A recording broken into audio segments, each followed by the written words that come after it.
분에게 잠시 그 평론을 나누면서 말씀을 보려고 합니다. 우리가 4강인가 한번 올라갔던 적이 2002년도에 있었고 그때 감독은 히딩크였습니다.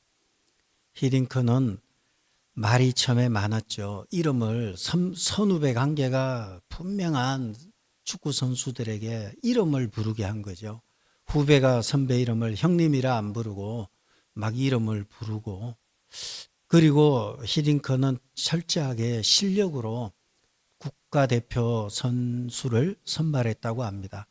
그러다 보니까 히딩크한테 잘 보이는 길은 실력이라는 거죠. 잘 뛰고 공을 잘 관리하고 실력으로 잘 드러내면 히딩크의 눈에 든다는 거예요. 그러다 보니까 열심히 선수들도 열심히 뛰게 되죠. 반면에 이번에 H모 감독은 국가대표 선수를 뽑는 데 있어서 실력으로 뽑는다기보다는 그분의 얘기인데 출신 대학으로 또는 인맥으로 선수를 뽑는 거예요. 이것이 얼마나 우리에게는 상처를 주는지 몰라요. 모든 나라와 정권을 가진 사람들은 정의와 공정을 굉장히 중요하게 해요. 열심히 공부한 사람이 좋은 대학 가고 열심히 공부한 사람이 사다리를 타고 올라가야 되는데 이 사다리가 무너져 버린 거예요. 열심히 해도 필요 없어. 인맥이 없으면 이거는 말짱 도루묵이야. 이렇게 돼버리면 열심히 일하고 싶지가 않아요. 이게 공정이, 정의가 다 깨져버렸는데 희망이 사라지는 거죠. 이러한 사회는 굉장히 힘들어요. 막막하고 앞이 보이지 않아요.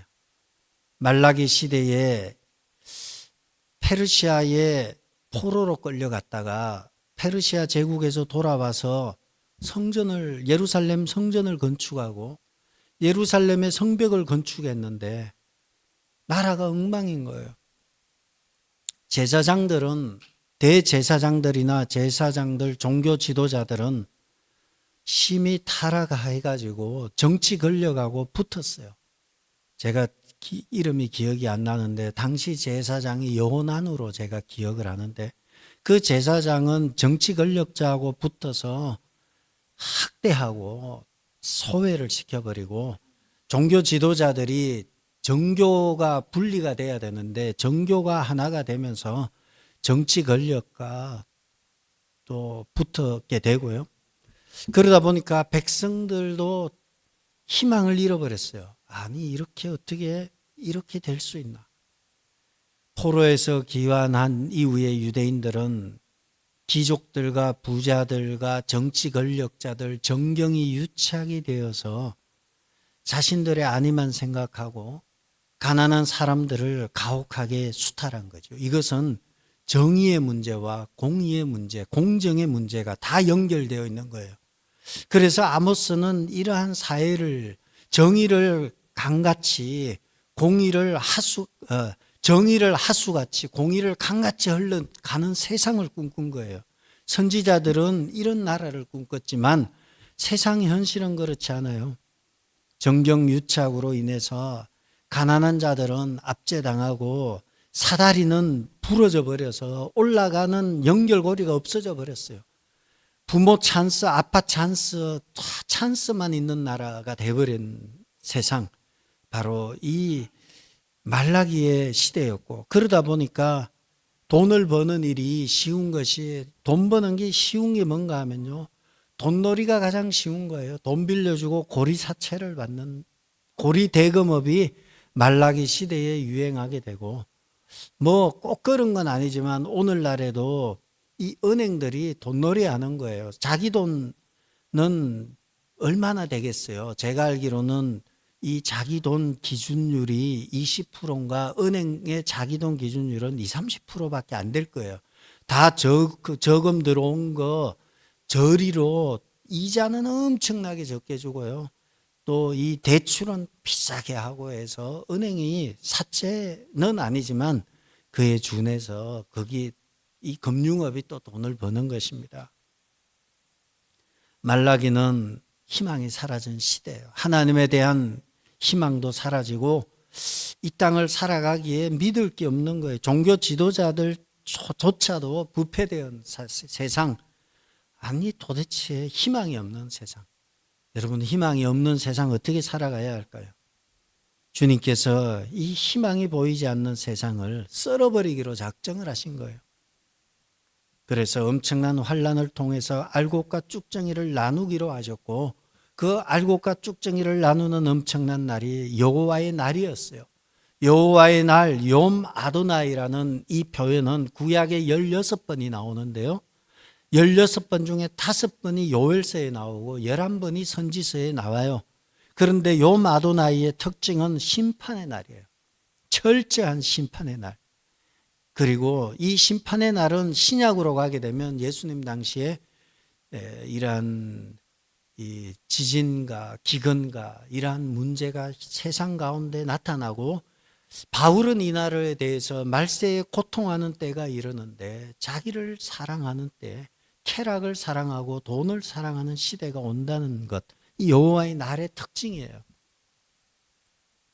여호와의 날을 통해서 믿는 자에게는 구원이 주어지고 불신자에게는 하나님의 무서운 심판이 선포되는 날, 여호와의 날이 다가온다는 것입니다. 선지자들은 이 날을 계속해서 선포하였습니다. 오늘 우리가 보고 있는 우리가 스바냐서에서도 여호와의 날을 봤습니다. 이사야서에서도 여호와의 날을 봤고요. 도표가 있지만 도표가 너무 작아서 여러분의 눈에 보이지 않을 거예요. 작아서 이 도표에 보면 선지서에 나타난 여호와의 날을 다 기록을 해놔서 찾아봤어요. 여호와의 날은 심판의 날이고요. 이 날은 점차 확대가 되면서요. 마침내 여호와의 날은 이방에 대한 심판으로까지 이어져요. 처음에는 여호와의 날이 유대인에 대한 심판의 날이었어요.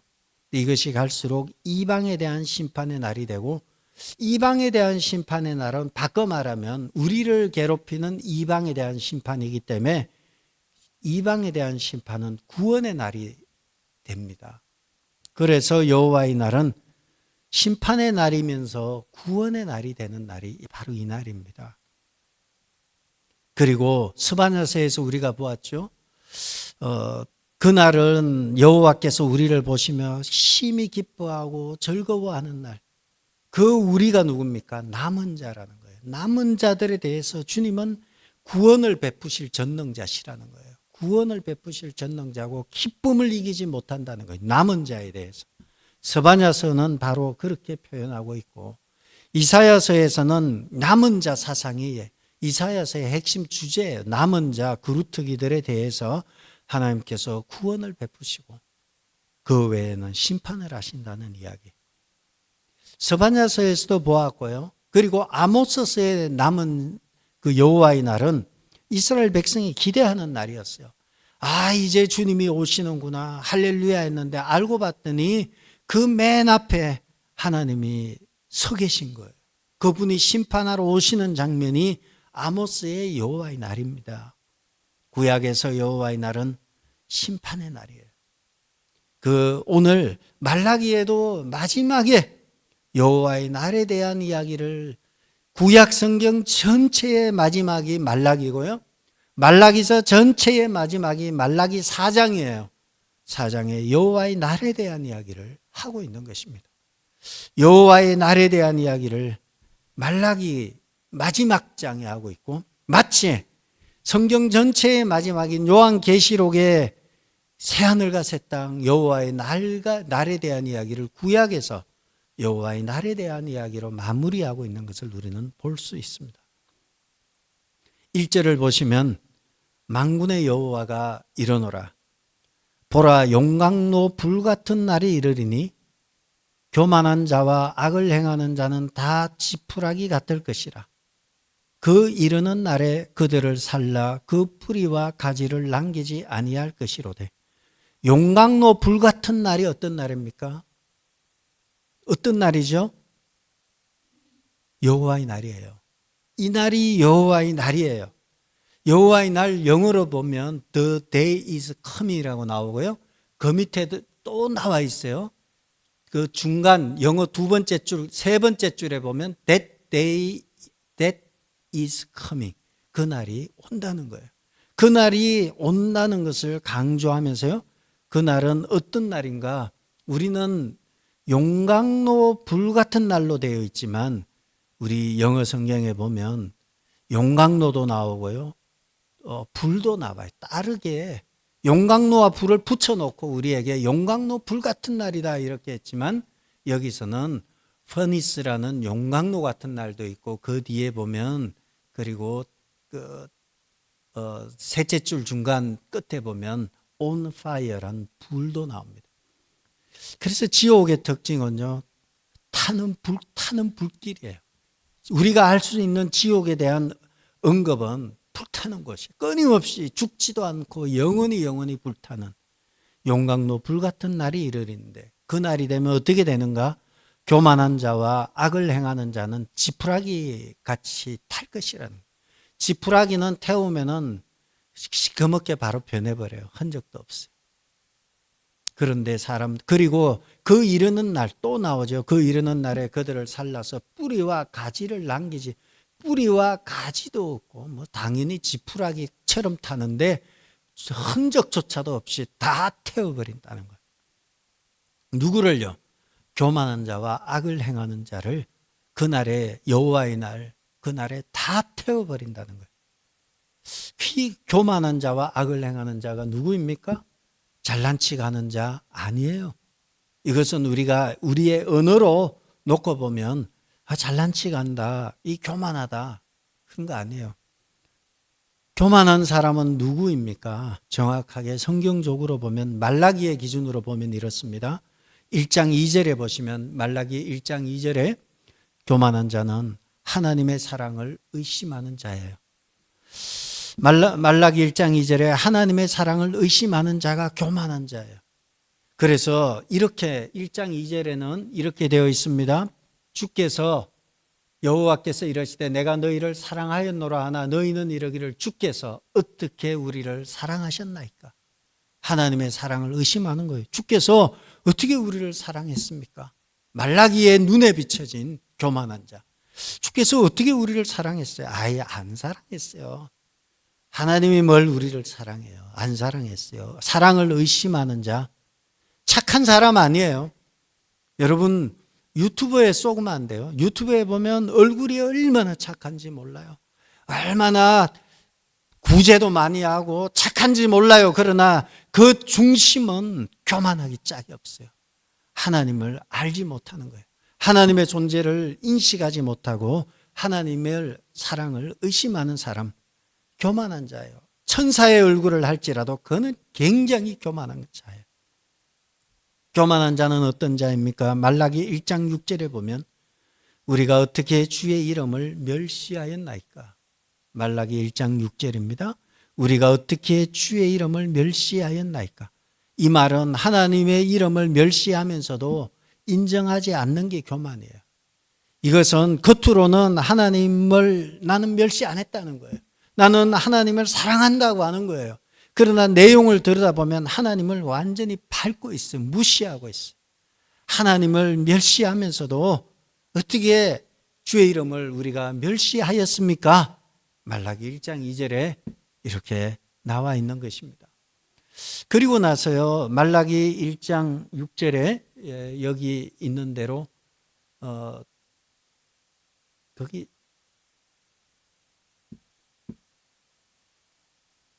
맨 밑에 있네, 그죠? 우리가 어떻게 주의 이름을 멸시하였나이까? 자기는 멸시하지 않는다 하였지만 멸시하는 삶. 말라기 선지자는 이를 교만하다 본 거예요. 또 교만한 사람은 말라기 1장 13절에 보면 1장 13절을 보시겠습니다. 너희가 이같이 이 만군의 여호와가 이르노라 너희가 또 말하기를 이 일이 얼마나 번거로운고. 이 일이 어떤 일일까요? 여러분 이 일이 어떤 일일까요? 이 일은 밑에 있어요. 고우섬치고 훔친 물건과 저는 것 병든 것을 가져왔느니라. 너희가 이같이 봉헌물을 가져오니 내가 그것을 너희 손에서 받겠느냐. 이는 여호와의 말이니라. 이 일이 어떤 일일까요? 이것이 뭐죠? 병든 것, 훔친 물건, 저는 것 가져오고 봉헌물을 바치는 것. 이것이 이루어지는 때가 어딘가요? 예배예요. 예배를 귀찮게 여기는 거예요. 예배를 우습게 여기는 거예요. 아니, 얼굴이 착한 거 그런 얘기 하면 안 돼요. 아니, 우리는 얼굴은 간상이다, 가학이다 하면서 내 얼굴을 보면 이렇게 착한데 이런 거 아는 거 아니에요. 알맹이가 예배를 귀찮게 여기는 거예요. 예배를 번거롭게 여기는 거예요. 그래서 가인의 제사처럼 대충 해가지고 그냥 드리고 대충 하나님을 예배를 우습게 여기는 것, 이거 교만하다는 거예요. 뿐만 아니라 말라기 2장 17절에 보면 악을 행하는 자가 여호와의 눈에 선하다. 하나님의 정의를 부정하는 사람들, 하나님의 정의를 부정하는 사람들이 교만한 자이고, 말라기 3장 14절에 보시면 하나님을 섬기는 것이 헛되다. 하나님을 섬기는 것이 헛되니 만군의 여호와 앞에서 그 명령을 지키며 슬프게 행하는 것이 무엇이 유익하리요. 말라기의 눈에 비친 그러한 교만은 하나님을 섬기는 것이 헛되고 하나님의 사랑을 의심하는 거예요. 나를 향한 하나님의 사랑을 의심하고, 그리고 예배를 귀찮게 여기는 것, 이 교만하다는 거예요. 이런 사람들, 교만한 자, 그리고 악을 행한다는 것은 이것은 지속적으로 행하는 걸 말하는 것입니다. 일시적으로 행하는 것이 아니라 지속적으로 악을 행하는 것. 그래서 교만한 자와 악을 행하는 자, 이들은 지푸라기 같이 4장 1절대로 지푸라기 같이 탈 것이며 뿌리와 가지는 남기지 아니할 것이다. 싹 날아갈 거라는 거예요. 사람들은 대단해 보이고, 여러분, 사람들 정말 대단하지 않아요. 텔레비 보면 참 대단해 보이고 멘탈이 대단하다 하지만 세상의 멘탈은 여러분만큼 대단한 사람 없어요. 믿는 사람 멘탈이 세계에서 가장 멘탈이 강해요. 안 믿는 사람들은요, 대단해 보이고 의지의 한국인 그래도요, 몇 번 두드려 패고 고문하면 아주 그냥 돌아서는 게 사람이에요. 왜냐하면 우리는 지킬 게 있어요. 지킬 게 있는 사람은 지켜요. 지킬 게 없는 사람은 지킬 필요가 없는 거예요. 뭐 좀 두드려 패고 고문 좀 하고 협박 좀 하고 이러면 지킬 게 없는 사람은 이거 뭐 지켜서 뭐가 그냥 나가요. 세상에 가장 강한 사람은 신앙 가진 사람이 가장 강한 거예요. 지킬 게 있어요. 그래서 끝까지 맞아가면서 죽어가면서 끝까지 지킬 수 있기 때문에 여러분이 얼마나 존귀하고 강한 자인지 몰라요. 세상 사람들이 보기면 나이 들어서 늙고 별 볼 일 없어 보이지만 하나님의 눈에 비추는 여러분은 얼마나 존귀하고 귀한지 몰라요. 성경은 2절에서요. 그러면서 2절에서 1절에서는 여호와의 날 망할 사람들이고요. 2절에서는 남은 자들에 대한 이야기. 2절에 보면 4장 2절입니다. 내 이름을 경외하는 너희, 바로 이 사람들이 살아남은 자들이에요. 내 이름을 경외하는 너희에게는 공의로운 해가 떠올라서 치료하는 강선을 비추리니 너희가 나가서 외양간에서 나온 송아지같이 뛰리라. 내 이름을 경외하는 너희. 내 이름을 경외한다는 것이 무엇일까요? 경외한다는 것은 두려워하는 게 아니에요. 경외한다는 것은 존경과 신뢰가 가득한 것이 경외하는 거예요. 여러분, 우리가 정말 훌륭한 사람 앞에 앉아서 같이 대화를 나누고 식사를 할 때 우리가 좀 두려워하는 것이 있잖아요. 그 두려움은 공포가 아니에요. 그 두려움은 극심한 존경과 신뢰로 인해서 조심스러워하는 거예요. 그것이 존경과 신뢰하는 거예요. 하나님의 이름을 존경하고 신뢰하는 사람, 이런 사람 어떤 사람입니까? 당연히 하나님을 존귀하게 여기고요, 하나님을 두려워하고 하나님을 사랑하는 사람이고요. 또 어떤 사람일까요? 하나님의 말씀을 사랑하고요, 하나님의 말씀에 순종하고요. 매일의 삶을 돌아놓고 보면 도마의 고백처럼 나의 주 나의 하나님이십니다. 이러한 삶으로 살아가는 사람, 하나님은 그 사람에게는, 남은 자들에게는 공의로운 해가 떠올라서 치료해 하는 광선을 비출 것이다. 공의로운 해, 이 공의는 하나님과 관련되는 거예요. 공정은 사람, 정의와 공정은 사람에 관련된다면 공의, righteousness는 하나님과 관련이 돼요. 하나님을 경외하는 자에는 의로운 해가 떠올라가지고 치료하는 강선을 바라는 거예요. 치료한다는 것 속에는 전제하는 것이 있어요. 병들었다는 걸 전제하는 거예요. 왜냐하면 내가 치료할 일이 없는데 치료하는 강선이 왜 필요하나요? 치료한다는 것 속에는 내가 불치병이 걸려 있구나. 내가 지금 병 걸려 있구나. 그 병이 무슨 병인가? 불치병이에요.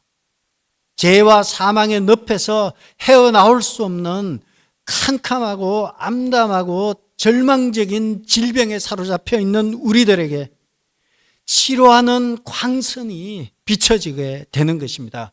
의로운 해는 예수 그리스도를 의미합니다.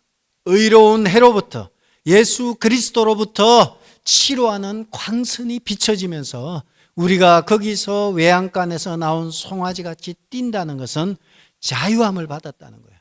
죄와 사망에서 우리의 영혼이 자유함을 누리고 자유함을 받았다는 것입니다. 어떻게요? 의로운 해, 예수 그리스도로 말미암아 우리가 죄와 사망에서 해방이 되고, 그리고 죄로부터 깨어진 인간을 회복하고 하나님과의 관계가 회복되는 거예요. 하나님 앞에 설 수 없는 우리였지만 의로운 강선, 의로운 해이신 예수 그리스도로 말미암아 예수의 이름으로 그분 앞에 나아갈 수 있게 되고, 그로 예수를 믿음으로 말미암아 누구든지 그의 이름을 믿는 자에게는 멸망치 않고 영생을 얻기 때문에 영적인 생명을 받게 되는 것입니다. 그리스도의 복음이 우리에게 전인격적인 치유와 회복을 우리에게 주시는 것입니다. 그래서 우리가 기뻐 뛰고 자유함을 누리고 기쁨을 누리고 생명을 누리게 되는 것입니다. 우리의 영혼이 외양간에서 나온 송아지같이 너무 기쁜 거예요. 교회를 나갈 때, 설교를 들을 때, 삶의 현장에서 이 기쁨을 주체할 수 없어서 외양간에서 송아지가 뛰쳐나가듯이 길거리에서, 집에서 길거리로 뛰쳐나가서 나는 자유다 그렇게 외치는 거예요. 그렇게 하지 마세요. 경찰이 와서 잡아갑니다. 그 정도로 기쁜 거예요. 마음의 기쁨이 한없이 기쁜 것입니다. 이제 말라기는 마지막에 다다릅니다. 4절에서 6절에 다다르게 되는데 여기에서 잘 보셔야 돼요. 4절 보시면 내가 호렙에서 온 이스라엘을 위하여 내 종 모세에게 명령한 법과 법 곧 율례와 법도를 기억하라. 너희는 호렙에서 내 종 모세에게 명령한 법을 기억하라. 호렙이 어딘가요? 호렙이 시내산이에요. 시내산에서 뭘 받았나요? 시내산에서 율법을 받게 됩니다. 시내산에서 율법을 받았을 뿐만 아니라 시내산 사건은 중요한 사건이 또 있어요. 거기서 이스라엘 백성이 창세기에는 족장시대였어요. 출애굽기로 오게 되면 민족으로 바뀌어버려요. 200만 명이 되는 거대한 민족이 시내산에서 하나님과 약속을 맺으면서 너는 내 백성이고 나는 너의 하나님이 된다 하면서 이스라엘 민족의 시작이 시내산에서 이제 하나님의 백성으로 시작이 되는 것이죠. 출애굽기가. 지금 구약을 마무리하면서 말라기 선지자는 쭉 올라가서 이스라엘 백성의 시작인 시내산으로 가고 있는 것입니다. 시내산에 있는 것입니다. 그리고 그곳에서 율법을 받은 이야기를 하면서 이 율법의 이야기를 지금 하고 있는 거예요. 왜 말라기는 시내산 이야기를, 모세 이야기를 하고 있을까? 여러분, 이 출애굽은 구원의 상징적인 사건이에요. 여러분, 구원의 상징적인 사건이 출애굽 사건이에요. 이 애굽의 모든 군대를 홍해에 수장하고 광야를 지나서 시내산 앞에 서서 그의 백성이 되는 사건, 구원 사건의 핵심이 출애굽이에요. 출애굽에 일어난 사건은 심판과, 애굽에 대한 심판과 이스라엘 백성에 대한 구원 사건이 출애굽 사건이에요. 그리고 그것을 기념하여서 지금도 그들은 유월절을 지키고 있습니다. 바로 이 출애굽 사건, 이것은 심판과 구원 사건, 바꿔 말하면 이것이 여호와의 날과 관련이 되는 거예요. 심판과 구원이 일어났던 그 사건, 그것을 다시 끄집어내고 있는 것입니다. 그래서 모세를 두 번째, 이 4절의 첫 번째는 그런 의미가 있고, 두 번째는 이 4절에 나오는 인물이 모세가 나옵니다. 모세를 잘 기억하셔야 되겠습니다. 그리고 나서요, 5절에 가시면 보라, 여호와의 크고 두려운 날이 또 나옵니다. 용광로 불같은 날, 여호와의 크고 두려운 날이 이르기 전에, 여호와의 크고 두려운 날은 어떤 날인가요? 심판과 구원이 있었던 날이에요. 바로 출애굽 사건이 바로 그 날이었던 것이죠. 그리고 여호와의 크고 두려운 날이 이르기 전에 내가 선지자 엘리야를 너희에게 보내리니, 선지자 엘리야 얘기가 나와요. 4절에서 누가 나오죠? 5절에서 누가 나오나요? 예수님께서 구약을 부르실 때 이렇게 표현하셨어요. 모세와 엘리야의 글에 의하면, 그것은 구약 전체를 얘기해요. 모세는 모세 오경이고요, 엘리야는 선지자를 대표해요. 모세와 선지자의 글에 의하면, 이것은 모세와 엘리야를 말하면서 구약 전체를 얘기합니다. 그러므로 말라기 마지막 장 마지막에는 구약 전체인 모세와 선지자에 대한 이야기, 그 이야기를 끄집어내면서 마무리를 하고 있는 것입니다. 예수님의 사복음서에 보면 모세와 선지자의 글이 구약을 의미하는 것으로 나와 있습니다. 그리고 5절에 보면 여호와의 크고 두려운 날, 스바냐서에서 지난주에 보았고요, 아모스에서도 보았습니다. 요엘에서도 보았고요, 에스겔도 예레미야에도 이런 날이 나와 있어요. 심판의 날입니다. 여호와의 크고 두려운 날은 악인은 심판받고 성도는 구원을 받습니다. 그렇다면 여호와의 크고 두려운 날은 언제일까요? 이것은 천국과 같은 개념이에요. 얼레디 난 예시예요. 여호와의 크고 두려운 날이 역사 속에 이루어졌고요, 그리고 마지막으로 궁극적으로 이루어지는 날은 주님이 오시는 날, 그 날이 완전히 이루어지게 되죠. 이 여호와의 크고 두려운 날, 바로 이 날의 이야기를 요엘서 2장에서 다루면서 그는 요엘서에서 내가 내 신을 만민에게 부어주리니, 이 성령을 부어주시는 이야기를 하면서 여호와의 크고 두려운 날, 주님이 다시 오시기 전에 큰 성령을 우리에게 부어주시는 사건도 함께 연관되어 있음을 우리는 알 수 있습니다. 모세는 율법이고요, 4절에 모세는 율법이고 5절에 엘리야는 선지자를 말하므로 구약 전체를 의미합니다. 율법은 죄를 깨닫게 합니다. 율법의 핵심은, 모세 오경의 핵심은 죄를 자꾸 깨닫게 해요. 선지자의 특징은 무엇입니까? 돌이키게 하는 거예요. 여호와께로 돌아오라는 거예요. 선지자들의 메시지는 결론이 하나예요. 여호와께로 돌아가자는 거예요. 선지자들은 우리의 죄를 깨닫게 해요. 그래서 모세의 글과 선지자들의 글, 이것은 우리의 죄를 깨닫게 하고 여호와께로 돌아가게 하는 거예요. 그것이 선지자들의 일이에요. 그래서 6절에 보면 선지자 엘리야를 너희에게 보내는데, 6절에 그가 아버지의 마음을 자녀에게로 돌이키게 하고 돌아가게 하고, 자녀들의 마음을 아버지께로 돌아가게 하고, 돌이키지 아니하면 두렵건대 내가 와서 저주를 그 땅을 칠까 하노라. 바로 5절에서 내가 선지자 엘리야를 보내는데 선지자의 메시지는 돌이키는 거예요. 6절에 돌아가게 하는 거예요. 율법은 우리의 죄를 생각나게 하는 거예요. 죄를 생각나고 돌아가게 하는 이 모든 것이 다 모여서 5절에 여호와의 크고 두려운 날이 이르기 전에, 여호와의 크고 두려운 날은 주님이 다시 오시는 날이에요. 그 날은 이미 시작이 됐어요. 주님께서 이 땅에 오심으로 천국이 이미 이 땅에 왔고, 그러나 완전히 실현되지 않았어요. 그러나 다시 주님이 재림하실 때 이것은 완전한 심판이 되는 것입니다. 우리는 지금 여호와의 크고 두려운 날 가운데 살아가고 있습니다. 그리고 마침내 그 날은 오실 것입니다.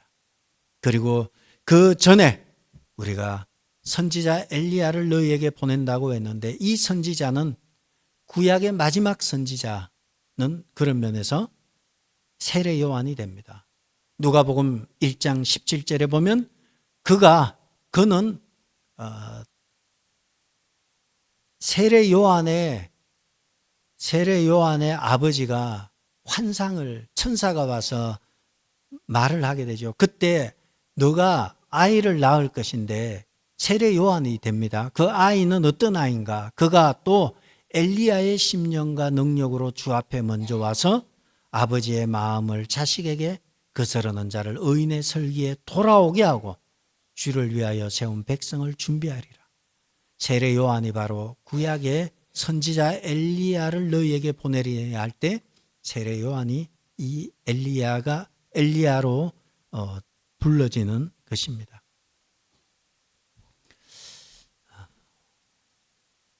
구약의 마지막 책 말라기의 마지막에는 여호와의 크고 두려운 날 예수님의 다시 오심을 바라보고 있고, 예수님의 다시 오심을 바라보면서 모세와 엘리야를 소환하면서 심판과 구원 사이에 여호와께로 돌아가는 것, 하나님의 말씀 앞에 서는 것, 율법에 대한 이야기, 그리고 하나님의 말씀으로 여호와께로 돌아가는 이야기. 심판과 구원 사이에 반드시 필요한 것은 여호와께로 돌아가는 것이라는 겁니다. 여호와께로 돌아가지 아니하면 그날은 멸망의 날이고 진노의 날이며 분노의 날이고, 그날은 용광로의 불같은 날이며 그날은 심판의 날입니다. 그러나 여호와께로 돌아가는 사람들, 말씀 앞에 서는 사람들, 여호와를 경외하는 사람들, 그리고 회개한 사람들, 이사야서에 의하면 남은 자들, 그루터기들, 스바냐서에 의하면 끝까지 견디고 버티며 말씀으로 살아가는 사람들, 그러한 사람들은 하나님께서 구원하시겠다는 거예요. 그들로 하여금 외양간에서 나온 송아지처럼 기뻐 뛰도록 하시겠다는 것입니다. 여호와의 크고 두려운 날이 이르기 전에 회개하라는 거예요. 여호와의 크고 두려운 날이 이르기 전에 하나님께로 돌아오라는 거예요. 돌아온 자만이 이러한 하나님의 은혜를 맛본다는 것입니다. 그러므로 여러분, 하나님 앞에서 하나님을 경외하며 하나님을 사랑하고 하나님을 존귀하게 여기며 매일매일마다 말씀과 기도로 서며 사람 보지 아니하고 하나님만 보고 살아가는 사람들, 그렇게 살아가는 사람들에게는 사람들이 경험할 크고 끔찍한 날이 아니라 크고 영광스러운 날이 되어서 여러분에게 하나님의 놀라운 축복이 임할 것입니다. 저는 여러분이 한 명의 낙오자도 없이 크고 영광스러운 날에 다 다다르는 여러분 되기를 주의 이름으로 축복합니다. 기도하겠습니다.